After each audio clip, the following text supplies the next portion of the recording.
The lovely thing about glass is that it's constantly changing.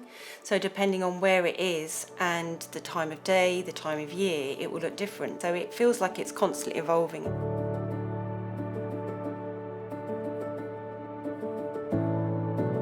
My background was sculpture, but I also really love the practical side of things. So I always like beautiful things that are practical. You know, they don't have to just be functional, but we should make them attractive so we can enjoy what we're using and what we're seeing around us.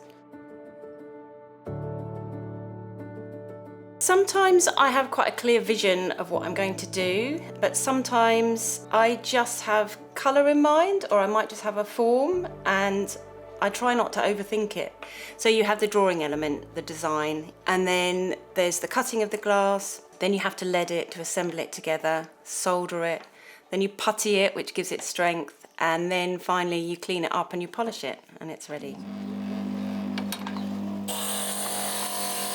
I'm quite a physical, tactile person, so I love the physicality of cutting the glass.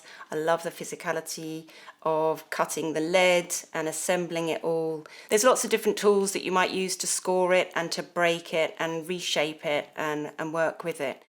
If you're just cutting a straight line, you can just break it with your hands really easily, but if you've got more complicated shapes, then you try and tap it so that it will naturally break on the score line that you've made.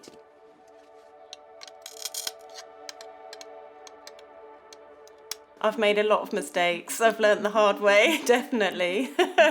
So it's always a learning curve. It is difficult to work with sometimes, but I think the more that you work with it, the more you understand it.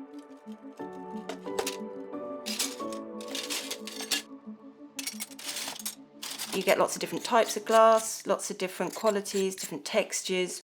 You look at stained glass around you, some of it's hundreds of years old and it's still here. Sometimes I might be working with old antique glass. Panels get a lot of abuse, they get knocks and the glass breaks and they get repainted and, you know, the lead becomes more dull.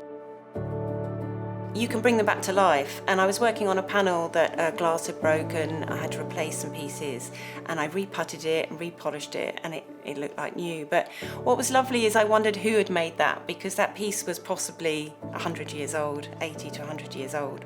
And it's got a history to it and it's been repaired before, so it's lovely that it's in someone's door and it's been restored to almost new, but someone else made that and someone has been looking at that for years. If we move from here, actually someone else could have our front door and enjoy that and it have its own history, and maybe someone will wonder who made that as well.